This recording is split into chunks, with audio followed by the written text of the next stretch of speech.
So when they leave school, they've got to be there. And it's the biggest way.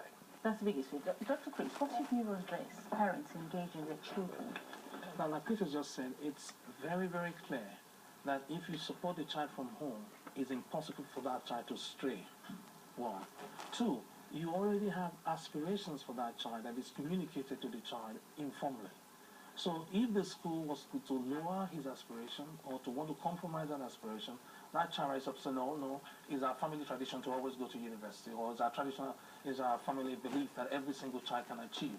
What must I do extra for myself to be able to achieve what levels are expected of me from my family? So you're having more reasons to learn more than just going to school as a statutory obligation or as a requirement by law that you must be in school until you are 16.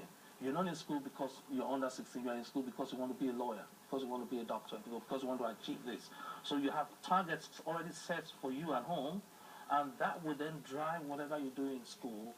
And so if you have a particular teacher that is not too interested in the subject they are teaching because they are doing it out of a job, you now look for alternatives to be able to compensate for that weakness in that particular subject, because you know that subject may be core to you in applying to university.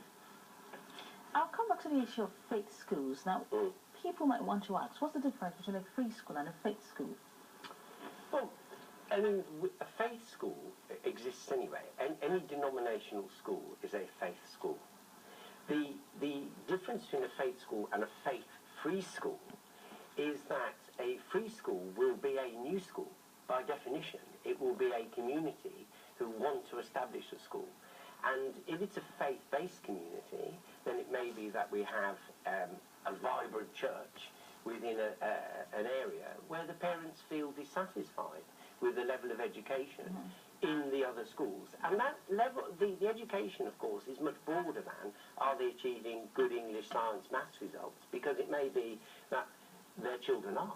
Because parents of faith who are concerned to open a school are probably not in the group I was talking about earlier of families that are not engaged with their children and worrying and caring for them. So one thing that might be happening is that they're concerned that their students, by attending some of these larger secondary schools perhaps, within the community that have a reasonable academic record, are perhaps not giving them the nurturing that the parents would like in terms of social attitude, social awareness, behaviour and so on.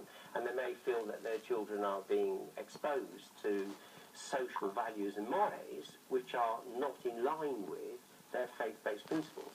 So therefore, to say we would now like to establish a faith-based free school would be completely different, because it is a faith-based school, but it's new and it's for the community. And you have to think, put this in reverse. Some of the most popular schools in England are Church of England schools, because they're very highly regarded for having an ethos and having values and having high standards. And many of the children whose parents move to the district to buy a house to get their children into that Church of England school are not practicing Christians. But they understand that these are good schools with good values and they want their children to go into them. And so they leave the school, their children eventually imbibe these good values and the ethos of the school. Even if not the belief. But for you, a faith-based community that wants a faith-based free school can create that for themselves if they don't find that it's available for their children in the community. Dr. Chris, looking at this, how can a church go about establishing a faith-based free school now? As Peter mentioned earlier, it's very clear that if you have enough people within your congregation, that means there's some demand for that type of school, and you can therefore engage with the local community to say, look, we need a school that champions